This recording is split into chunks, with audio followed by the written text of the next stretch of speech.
Imagine this Britaness' beloved morning television queen Lorraine, Kelly renowned for her warm smile and talent for cozy chats, sits down with none other than Prince Harry, the Duke of Sussex, in what was meant to be a heartwarming interview about his charitable work. The ITV studios were buzzing with anticipation, the audience primed for a glimpse into the royalist's latest ventures, but what unfolded on live television was nothing short of a jaw-dropping, headline-grabbing disaster, a fiery clash that left viewers stunned, social media ablaze, and the studio in chaos. This wasn't just an interview gone wrong. It was the most explosive moment in daytime television history, a masterclass in how quickly things can spiral out of control when a royal refuses to play by the rules. Buckle up as we dive into the drama word by word, capturing every tense moment, every cutting remark, and the shocking exit that still got everyone talking.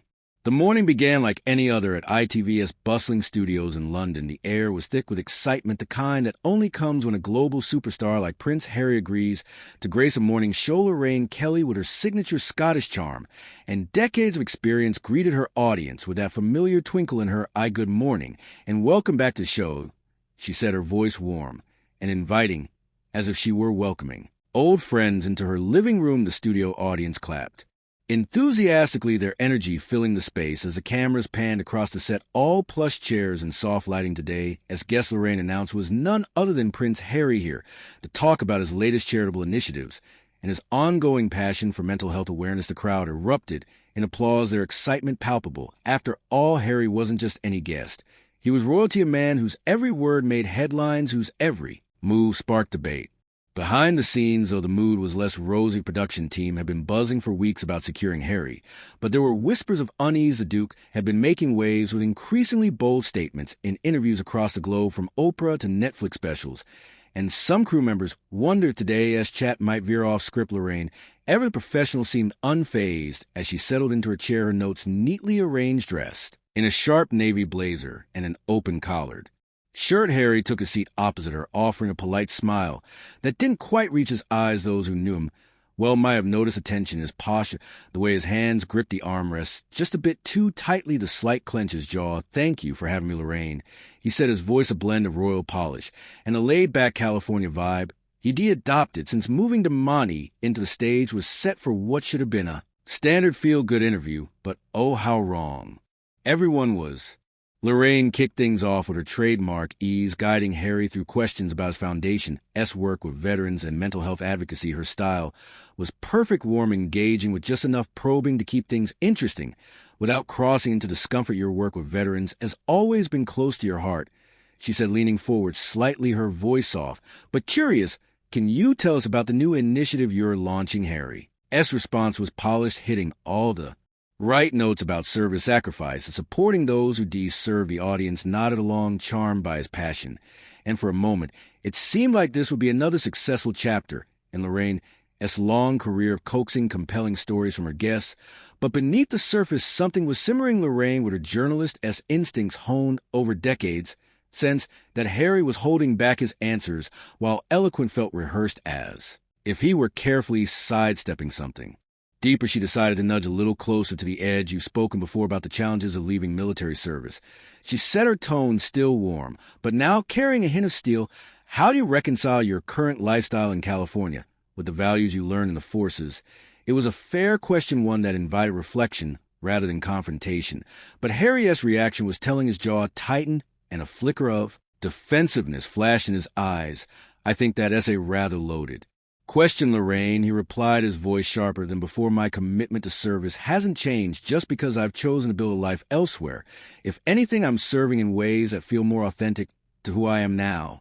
The words were diplomatic, but the tone carried a challenge, a subtle warning that he wasn't here to be pushed. Lorraine, however, wasn't one to back down. With years of experience navigating tricky interviews, she recognized the shift in the air and leaned into a course nobody is questioning your commitment. She said, her smile steady, but her voice firmer. "But surely you can understand why some might find it hard to reconcile your criticism of the British media and the royal institution with your continued use of your royal title in your business." Ventures. A question landed like a pebble in a still pond, sending ripples through the studio. The audience shifted in their seats, sensing the conversation was about to take a turn. Harry's response was immediate, his posture stiffening. "I think you're conflating two completely different issues." He said, his voice now carrying an edge that hadn't been there before. My title is part of who I am, just as my commitment to speaking truth about harmful institutions is part of who I am. I one T apologized for either the words were measured, but the defensiveness was clear, and Lorraine's eyes narrowed slightly. She wasn't here to ambush him, but she wasn't going to let him off the hook either. But surely you can see how that might appear contradictory to some. She pressed her tone, still professional, but unrelenting. You've made serious allegations about how you were treated, yet you continue to benefit from the very system you've criticized so heavily.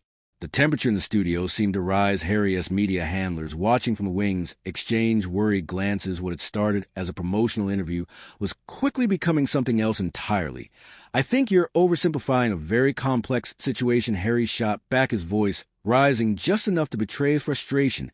It's easy to make judgments when you haven't lived through what I've experienced. The accusation was subtle but pointed, implying that Lorraine couldn't possibly understand his struggles. Her expression hardened, but she stayed composed, her years of experience guiding her through the tension.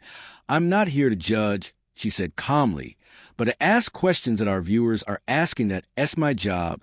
Then came the moment that changed everything. Lorraine, sensing an opportunity to cut through the diplomatic dance, went for Harry. Let us talk about something I think many of our viewers are genuinely confused about, she said, her voice deceptively gentle. You've spoken repeatedly about wanting privacy for your family, yet you signed lucrative deals with Netflix and others to share intimate details of your life. How do you square that? Circled the question with a thunderbolt slicing to the studio as carefully curated warmth. Harry's face flushed, and for a moment his carefully crafted media persona seemed to crumble. The audience fell silent, the weight of the question hanging in the air. That is a completely unfair characterization. Subscribe today and ring the notification bell, please. Like, sub, and share.